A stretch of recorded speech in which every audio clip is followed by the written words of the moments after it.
Hello, my friends, Evolutionary Energy Arts family. So, guys, we're checking in on the Colorado wildfire.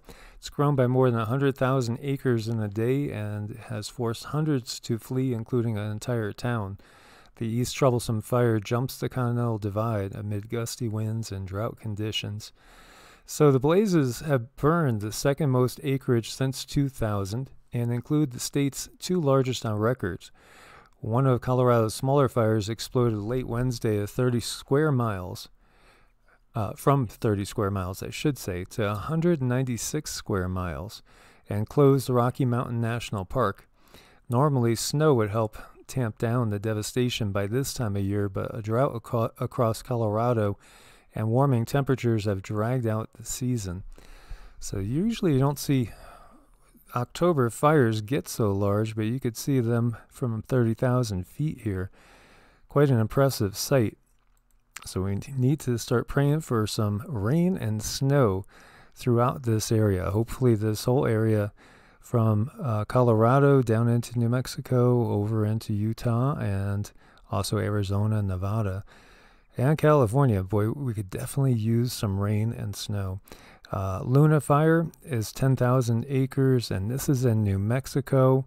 They made some progress yesterday, but gusty, windy conditions could be challenging, and that's what we're facing today.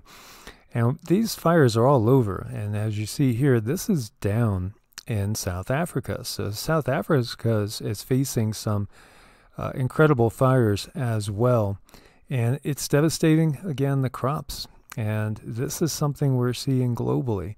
We saw fires in South America, and at one point in time, they had burned twice the area of California's fires. And California's fires were a huge record this year. Over 5 million acres, just incredible.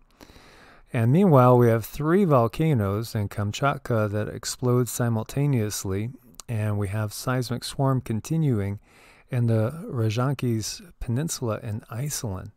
And Kamchatka is the Russia, as we'll look in, it's this area up in here.